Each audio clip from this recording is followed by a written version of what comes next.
The night they paired me with an older woman at a singles mixer, I realized the room had not come there looking for love. It had come there looking for proof.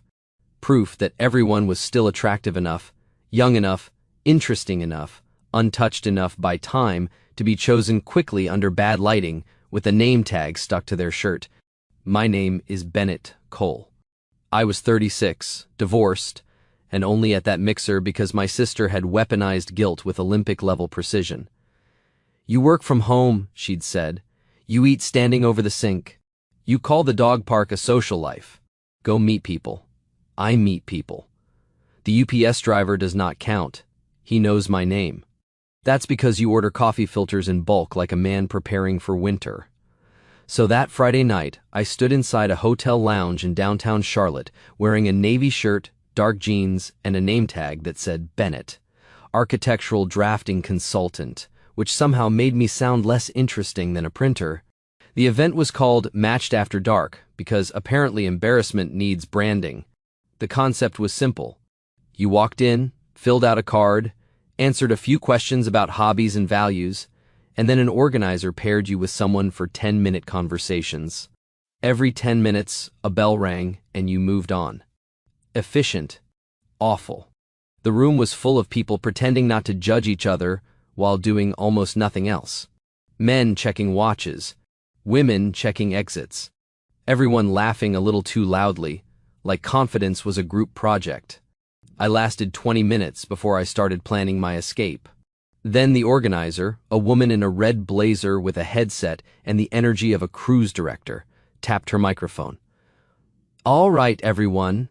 For our next round, we're doing a surprise match. No cards, no preferences, just chemistry. That got groans, applause, and one man near the bar saying, "Dangerous," like he was auditioning for a cologne commercial. I was assigned to table 7. When I got there, she was already seated. And the room noticed before I did. That was the first thing I registered. Not her age, not her face, not her dress. The room. That little ripple of attention people try to hide when they think something has become interesting for the wrong reason. She was older than me, mid-40s, maybe, late 40s. It was hard to tell because she carried herself with the kind of calm that makes age feel less like a number and more like rank. She had dark auburn hair swept loosely over one shoulder, fine lines at the corners of her eyes, a black dress that fit her simply and well, and a glass of water untouched in front of her. Her name tag said, Vivian, gallery owner. She looked up at me as I approached. Not nervous, amused maybe, but guarded underneath it, like she had already understood what kind of little experiment the room thought it was watching. Bennett, she said, reading my name tag. You look like you've just been sentenced. I pulled out the chair across from her. That depends. Are you the punishment or the jury? One corner of her mouth lifted. Neither. I'm apparently the twist. That line was so clean, I laughed before I could stop myself. Good laugh, too. Real. A few people nearby looked over. Vivian noticed that, too. Of course she did. The bell hadn't even started our 10 minutes yet, and I already understood she was sharper than most of the people in the room. I should warn you, I said, sitting down. I'm terrible at mixers. Good, she replied. People who are good at these events concern me. Because they practice? Because they enjoy being evaluated in fluorescent intimacy. I stared at her. Then I laughed again. The second time, the guy at the next table actually stopped talking to his date for half a second. Vivian's eyes flicked toward him, then back to me. Careful, she said softly. You're making this look accidental. What? Enjoying yourself. There was no bitterness in her voice. That made it worse. The bell rang. 10 minutes began. The organizer passed by our table with a smile a little too bright. You two have fun. Vivian watched her go, then looked at me. That woman hates subtlety. She runs singles mixers at hotels. Subtlety probably resigned. That got the first real smile out of her. And I'm not saying the whole room changed when she smiled. I'm saying mine did. For the next few minutes, we talked about work. Her gallery was small, independent, and focused mostly on regional painters and photographers. Mine involved restoring old building plans, adaptive reuse projects, and convincing developers that historic trim was not an enemy combatant. That's surprisingly romantic, she said. Old window frames? Keeping something from being erased. I looked at her then. Really looked. Not because she had said something flattering, because she had understood something most people missed. Before I could answer, a laugh came from the bar, not loud enough to be openly cruel, just loud enough to be heard. The cologne commercial guy was talking to two other men, and one of them glanced at Vivian before whispering something. Then, all three looked at me. One mouthed dramatically, "Good luck." I saw Vivian see it. Her expression didn't change much, but her hand moved once around the stem of her water glass. There are moments in a room when everyone expects you to choose a side without admitting there are sides. This was one of them. I could have ignored it. That would have been easy. I could have given Vivian a polite smile, survived the 10 minutes, and left with the same quiet cowardice most people mistake for manners. Instead, I stood. Vivian's eyes lifted to mine. The room noticed again. The organizer looked over from across the lounge. I picked up my chair, carried it around the small table, and set it beside Vivian instead of across from her, close enough that everyone could see exactly what I was doing. Not touching her, not performing romance, just choosing the seat next to her. Then I sat down, turned toward the men at the bar and said calmly, "You'll have to speak up. We can't hear the joke from here." The room went silent, completely silent. The man who mouthed "good luck" suddenly became fascinated by his drink. Vivian did not look at them. She looked at me, and for the first time all night, the guarded amusement in her face slipped into something warmer, something surprised. "You didn't have to do that," she said quietly. "I know." "Then why did you?" I looked at her water glass, her name tag, the room pretending it had not been caught enjoying something ugly. Then I looked back at her. "Because they thought pairing me with you was the joke," I said. "And I don't like jokes where the funniest person in the room is the punchline." For a second, she said nothing. Then Vivian leaned back slightly, studying me like I had just become far more inconvenient than she expected. The bell rang again. Round over, nobody moved. And Vivian, still looking at me, asked softly, "Bennett, are you always this dangerous to shallow rooms? I should clarify something." I did not move my chair beside Vivian because I thought I was saving her. That would have been insulting in a different outfit. I moved because I was tired of sitting in rooms where cruelty wore cologne and called itself confidence. Vivian kept her eyes on me for a second, after asking whether I was always dangerous to shallow rooms. Then she looked toward the bar, where the three men had suddenly discovered that their drinks required deep study. "I have to admit," she said, "that was efficient. I try not to waste public embarrassment. Yours or theirs. Depends who earns it." That got another smile from her, but this one had a warning inside it. "You should be careful," she said. "With them? With yourself." Her voice stayed light, but her eyes sharpened. "Men sometimes do one decent thing in a bad room and mistake themselves for heroes." That landed good. I liked that she did not hand out gratitude just because I had performed basic character. "You're right," I said. That seemed to surprise her more than the chair move. "I am?" "Yes." She tilted her head. That was quick. "I don't need a committee to know when someone says something true." Vivian studied me then, as if deciding whether I was charming by accident or dangerous on purpose. The organizer appeared beside our table before she could decide. Red blazer, bright smile, panic behind the eyes. "All right," she said, clapping once too softly. "Time to rotate." I looked up at her. "I'm good here." Her smile tightened. "The format works best when everyone participates." I did participate. I found the only conversation I like. A few people nearby heard that. Vivian looked down at her water glass, but I saw the corner of her mouth move. The organizer lowered her voice. "Sir, we do have a structure." Vivian leaned back in her chair. So did the Titanic. I nearly choked. The organizer blinked. The woman was lethal. "I'm sorry," Vivian said politely. "That was unkind to ships." This time, I did laugh. Fully. The room heard it again. But now, it didn't matter. Something had shifted. People had gone from watching us like a mistake to realizing we were the only table enjoying ourselves honestly. The organizer drifted away, wounded but professional. Vivian turned to me. You realize you've ruined the algorithm. I didn't know romance had one. This version does age bracket, income range, fitness level, number of acceptable travel photos. She glanced around the room. Apparently the heart wants mild compatibility and a decent LinkedIn photo. That explains why mine's failing. You have a bad LinkedIn photo? I look like I was being held politely against my will. That may be the most honest LinkedIn photo in America.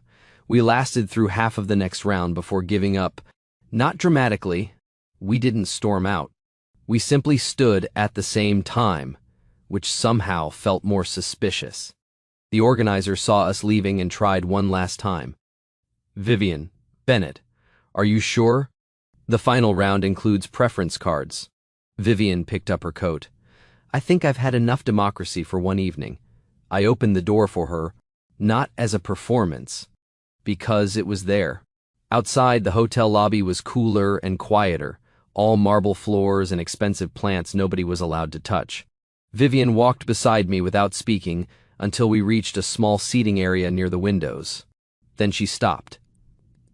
Why are you really leaving? She asked. I looked at her.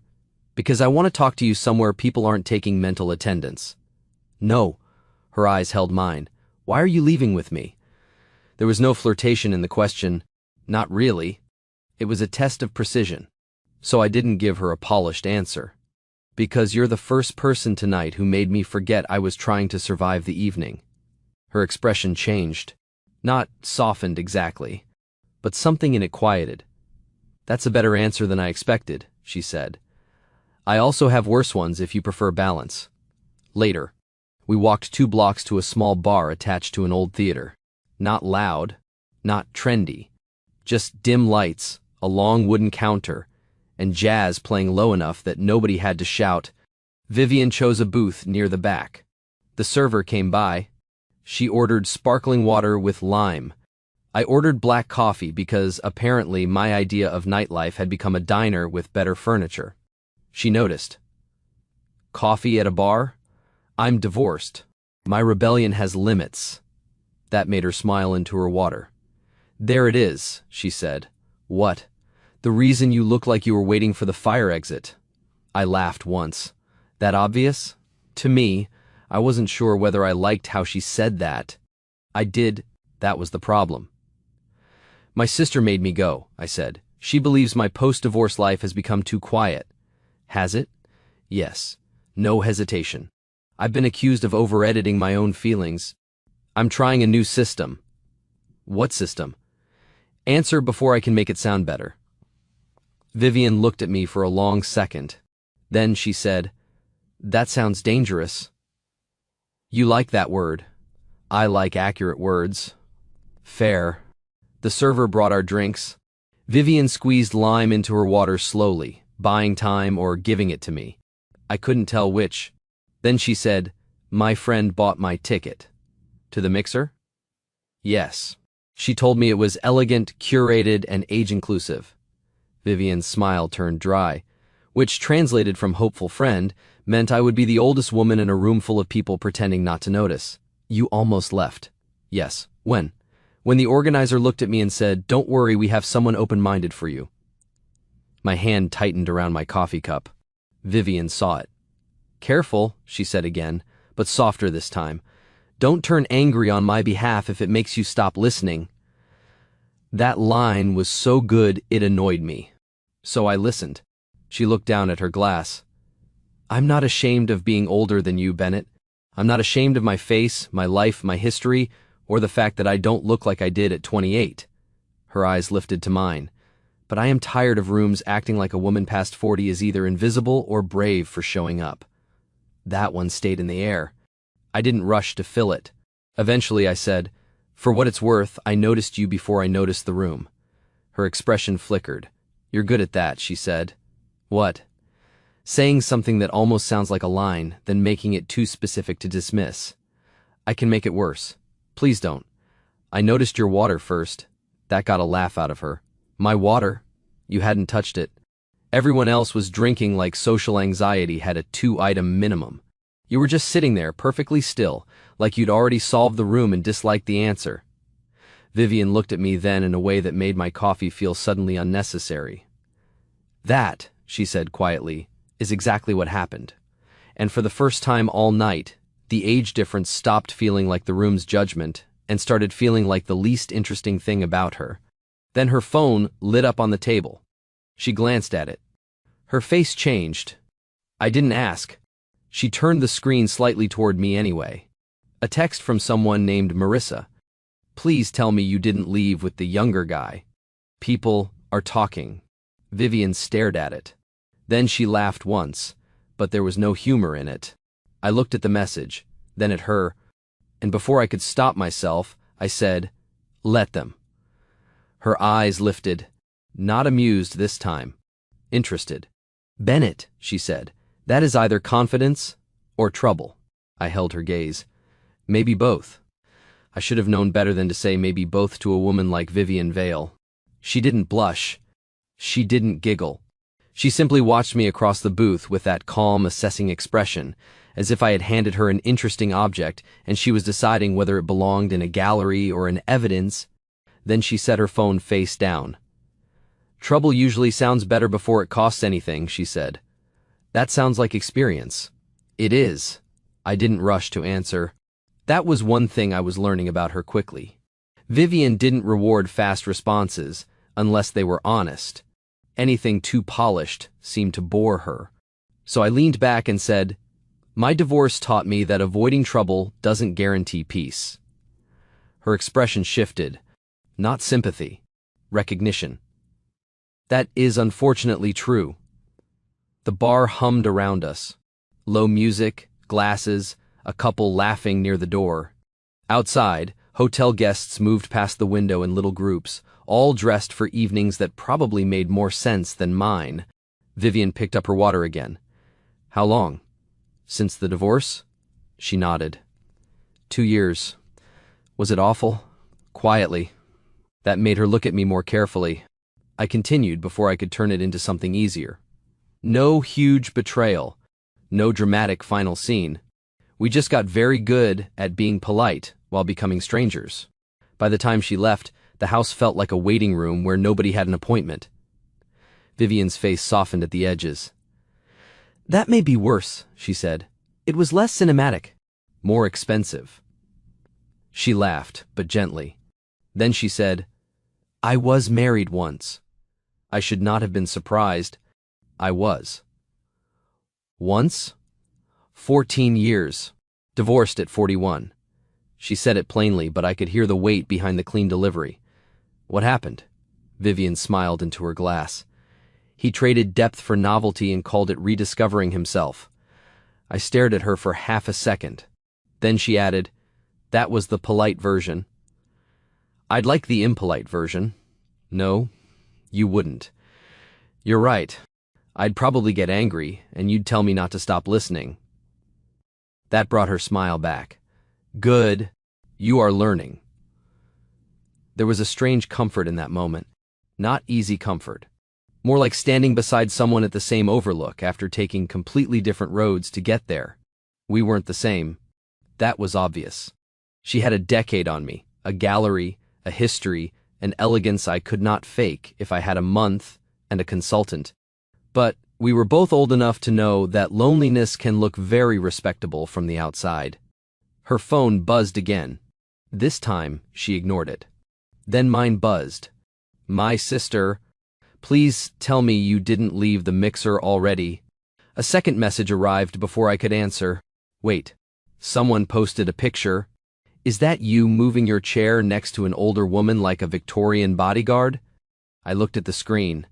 Then, at Vivian, she lifted one eyebrow. "Bad? My sister has discovered journalism." "Show me." I turned the phone. The picture had clearly been taken inside the mixer. Vivian seated at table 7.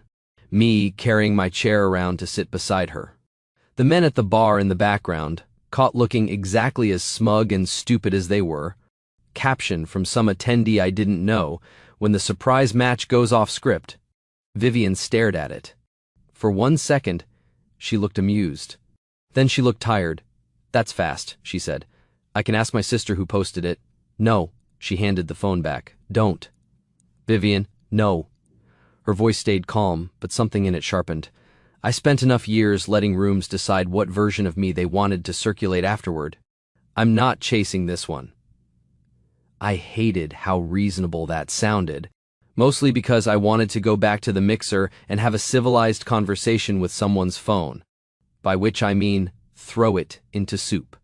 Vivian read my face and sighed. "You are imagining violence. Only toward technology. That's still growth." My phone buzzed again. "My sister, okay, but she's beautiful. Also, you look weirdly alive. Call me later." I didn't mean to smile. Vivian noticed. "What?" I showed her. She read it, and for the first time since the photo appeared, something warmer crossed her face. "Your sister has taste, and no boundaries. The two often travel together." We sat there a while longer, but the mood had changed. Not ruined, just exposed. The room from the mixer had followed us through a screen, and now pretending we existed in a private bubble felt naive. Vivian finally said, "I should probably go." I didn't like how quickly the sentence landed. I liked even less that it made sense. Because of the photo? Because I know how quickly curiosity becomes appetite. She reached for her coat. And because I don't want tonight to become a story people enjoy more than we do. That was a good line. Too good. I stood when she did. Outside, the rain had stopped, leaving the sidewalk glossy under the streetlights. We walked without speaking until we reached the corner where ride shares kept slowing down hopefully. Vivian pulled her coat tighter. This was unexpected. Good unexpected? She looked at me. The question from the first night turned back on her. A slow smile touched her mouth. Complicated, unexpected. I'll take that. You shouldn't take things too easily. I don't think anything about you is easy. That made her quiet. Not offended. Just caught. Then she said, "My gallery is 2 blocks from here." I looked down the street, then back at her. "You inviting me?" I'm deciding whether I'm brave or foolish. Those often share office space. Her eyes narrowed. "You stole my line structure." I'm adapting. For a second, she looked younger than she had all night, not because age vanished, but because guardedness did. Then she nodded toward the street. "Come on, Bennett." Before I regained judgment. The gallery sat between a closed tailor and a wine shop, its front window dark except for one low security light. Inside, the space smelled faintly of wood floors, paint, and expensive silence. Vivian turned on a few lamps. The room came alive slowly. Paintings along white walls, photographs in black frames, a long table with catalogs stacked neatly, a half-finished glass of water near a laptop. "This is yours?" I asked. "Yes." It should have intimidated me. Instead, it made sense of her. Not the polished part. The patient part. The way she looked at people like she was deciding what they were trying not to show. She stopped in front of a large painting near the back wall. A woman seated by a window, face turned away, one hand resting on the glass. "This is my favorite," she said. "Why?" "Because everyone thinks she's waiting for someone." Vivian looked at it. I think she finally stopped. That answer made something in my chest go still. I turned toward her. "You know," I said quietly, "for someone who claims she doesn't want to become a story people enjoy more than she does, you say things like that and make it very difficult not to care what happens next." Vivian looked at me then. Really looked. No room. No mixer. No laughing men. No photo. Just her. Just me. And the dangerous feeling that the evening had stopped being about everyone else's reaction a long time ago. She took one step closer. Not enough to touch. Enough to make the air between us change. "Then tell me something honest," she said. "All right. If there had been no room watching, no insult, no chance to prove you were different," her voice dropped, "would you still have chosen the seat beside me?" I held her gaze. This time, I answered fast. "Yes." Her expression changed. and before either of us could move, the gallery door rattled. Vivian turned sharply. A woman stood outside in the dark, knocking on the glass with one hand, phone in the other. Vivian's face went still. "Marissa," she said. The friend who had bought the ticket. The friend who had sent the message. And judging by Vivian's expression, the one person who could make this night turn from complicated into something much worse. Marissa knocked again. Not hard. Worse. Urgent. Vivian didn't move at first. She stood in the middle of her own gallery, shoulders squared, face calm in a way that looked almost painful. "Do you want me to leave?" I asked quietly. Her eyes stayed on the door. "No." One word. Enough. She walked to the entrance, unlocked it, and opened the door only halfway. Marissa pushed in anyway. She was probably Vivian's age, maybe a little younger, wearing a camel coat and the expression of someone who had spent the last 10 minutes rehearsing concern and arrived with accusation instead. "Oh, thank God," she said. Then she saw me. "You're still with him." Vivian closed the door slowly. "Good evening to you, too."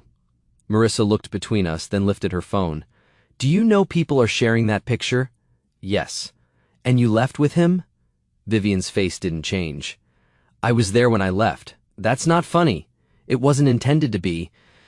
Marissa turned to me then, and I could see the calculation happen. Younger man. Mixer. Viral-ish photo.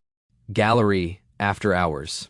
A story she had already decided was dangerous before asking one useful question. "Bennett, right?" she said. "Yes. I'm sure you're having a very interesting night, but Vivian has had enough people treat her like a novelty." That hit the room sharply. Vivian's eyes narrowed. "Marissa." "No," Marissa said, still looking at me. "I'm sorry, but I'm not going to stand around while some man from a singles mixer gets a thrill out of being seen as open-minded." The gallery went very quiet. I should have gotten angry. I almost did. But Vivian had already told me twice not to turn anger on her behalf into something that stopped me from listening. So I said, "That would bother me too." Marissa blinked. Clearly not the answer she wanted. I went on, "But if you're worried I'm using her to look decent, you should ask her what happened instead of walking into her gallery and making another decision for her." Vivian looked at me then, not gratefully. More like I had passed a test she hadn't told me I was taking. Marissa's face flushed. "I'm trying to protect my friend." Vivian's voice came in, low and controlled. "By talking over her in her own gallery?" That stopped her. Finally, Marissa turned back to Vivian, and the fear under the anger started showing through. "I saw the photo. I saw the comments. People were laughing, Viv." "I know. I bought you that ticket because I thought it would be good for you to have one normal night. Not this." Vivian laughed once. Soft, not amused. "Marissa, you bought me a ticket to an event where the organizer told me she had found someone open-minded for me." Marissa went still. "What? That was her phrase?" "No," Marissa shook her head. "I told her you were brilliant and intimidating and that men usually got scared. I told her to pair you with someone who wouldn't waste your time." Vivian's expression shifted. Not softer. More complicated. Marissa looked genuinely horrified now. I didn't know she framed it that way. "I believe you," Vivian said. "But believing someone is not the same as being unhurt." Marissa knew that too. Her eyes dropped. "I'm sorry." The apology sat there. No performance. No dramatic hug. Just 3 words that did not fix the evening, but at least stopped making it worse. Vivian crossed her arms. "You can worry about me without managing me." "I know. Do you?" Marissa swallowed. "I'm learning in public, apparently." That got the faintest smile out of Vivian. "Barely. But enough." Then Marissa looked at me again. This time less like an investigator and more like a woman trying to understand the damage before she stepped on it. "You really moved your chair next to her?" "I did." "Why?" Vivian started to answer, but I shook my head slightly. Not to silence her. To take responsibility for my own choice. "Because the room wanted distance," I said, "and I didn't." Marissa studied me. Then, slowly, she nodded. That's either a very good answer or a very practiced one. Fair. Vivian looked almost pleased. He accepts fair criticism. It's unsettling. Marissa's mouth twitched despite herself. The tension loosened by 1 degree. Not enough to make the night easy. Enough to let everyone breathe. A few minutes later, Marissa left after making Vivian promise to text when she got home. At the door, she paused, looked at me, and said, "If you hurt her because you like the idea of yourself with her more than the reality, I'll become extremely unpleasant." I'd expect nothing less. Good. Then she left. The gallery door closed behind her. Vivian locked it and rested her forehead briefly against the glass. "You okay?" I asked. She didn't turn around. "No." I waited. Then she said, "But I'm not embarrassed." That mattered. She turned back to me, and the lamps made the whole gallery feel softer around her. Paintings on the walls. Rain starting again outside. The two of us standing in the kind of silence people either run from or remember. "I should be," she said. "That's what's strange. A younger man. A humiliating mixer. A photo going around. My friend bursting in like I've lost judgment." She looked at me. "There are so many convenient reasons to feel foolish. And do you?" "No." Her voice dropped slightly. "I feel awake." That went straight through me. I took 1 step closer. "Vivian." She lifted one hand. "Careful." "I know." "No, you don't." Her eyes held mine. "I'm not a daring story for you to tell later. I'm not proof you're different from the men in that room. I'm a woman who has spent years being told what kind of attention she should be grateful for." "I know," I said quietly. "Do you?" I nodded once. "I think so, but if I don't, I want to learn without making you teach me the hard way." That was the answer that changed her face. Not completely. Just enough. She stepped closer this time. Still, no touch. Just the space between us shrinking into something honest.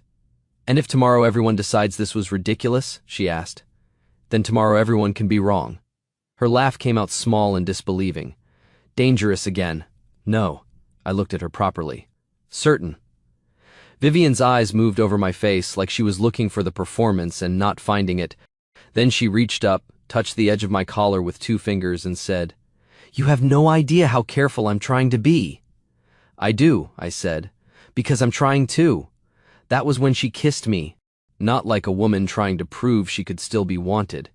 Not like a man trying to prove he was brave enough to want her. It was quieter than that. More deliberate. A choice made with the lights on, after the room had already done its worst and failed to make her small. When she stepped back, she looked almost annoyed at how affected she was. I felt the same. "Good? Unexpected?" I asked softly. Vivian looked at me for a long second. Then she smiled.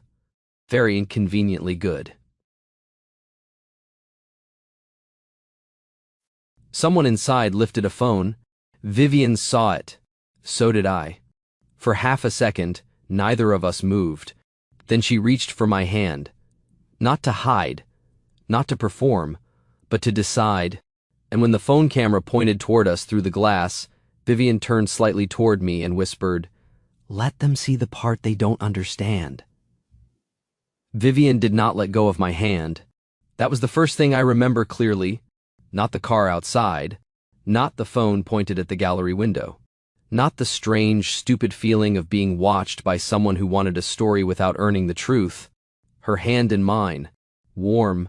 Steady. Deliberate. The person in the car took the picture anyway. Of course they did. Then the car pulled away, and the gallery went quiet again, except for the rain tapping against the glass. Vivian looked at the empty street, then down at our hands. For a second, I thought she might pull away. She didn't. Instead, she said, "There it is." "What?" "The part where this becomes real enough to cost something." I looked at her.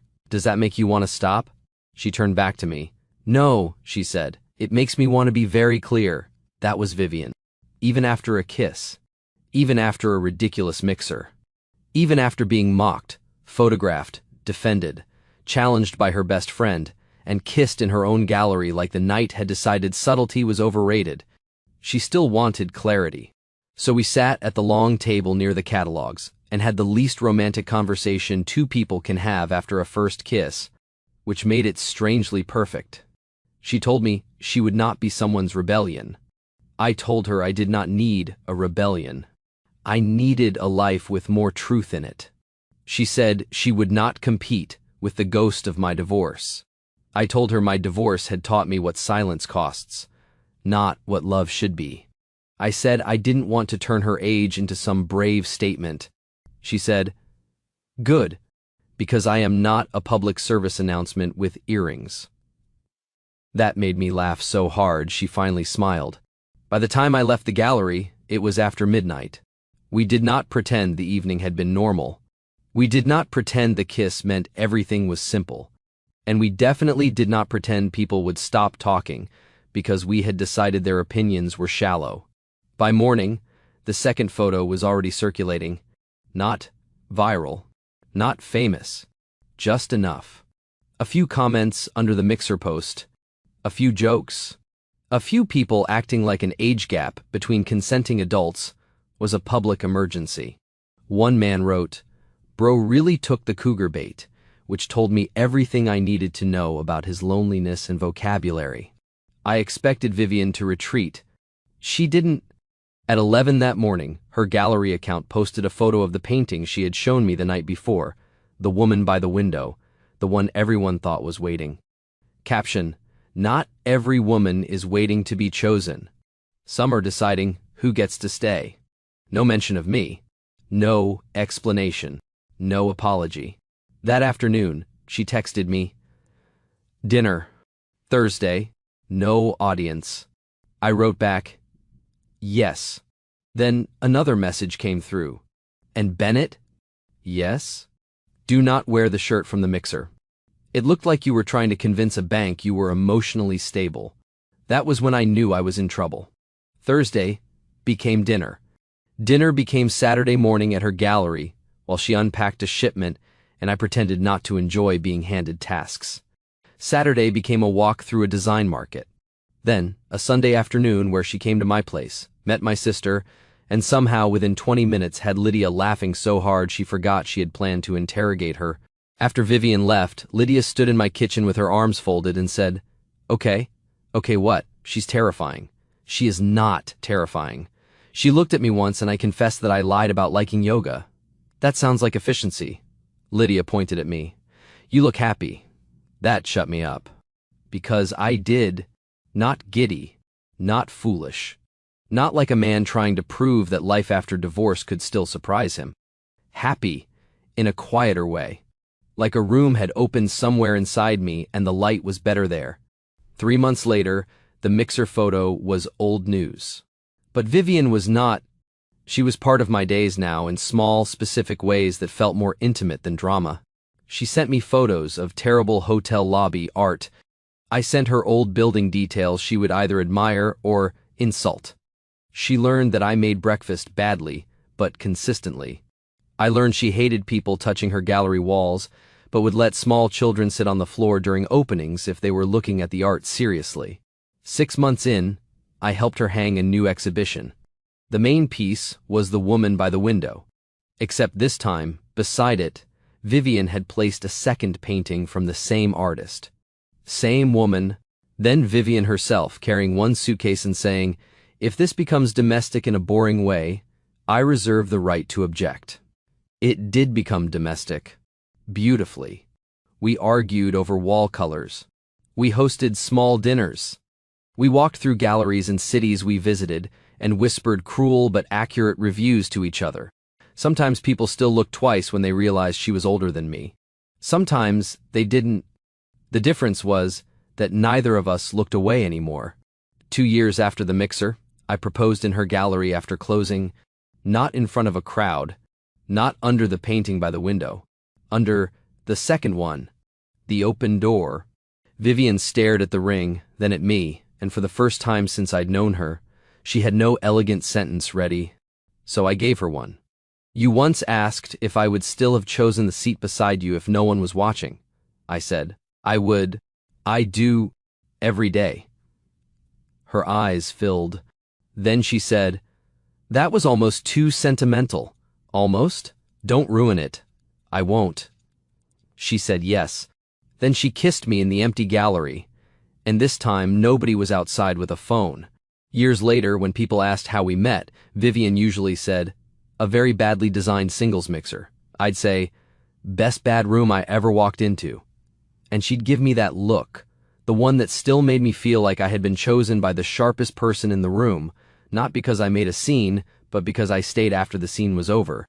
The truth was, they paired me with an older woman because they expected discomfort. They expected the wrong reaction. They expected her to be the test. But they had it backward. The test was never whether I could see past her age. The test was whether I could recognize a woman who had already become exactly herself and be brave enough to sit beside her. What would you have done if you were paired with someone at a singles mixer and realized the whole room expected you to treat her like a joke? And have you ever seen people underestimate someone just because of age, appearance, or assumptions before they even knew the person? Tell me your story in the comments. If you liked this one, leave a like, subscribe, and I'll see you in the next video.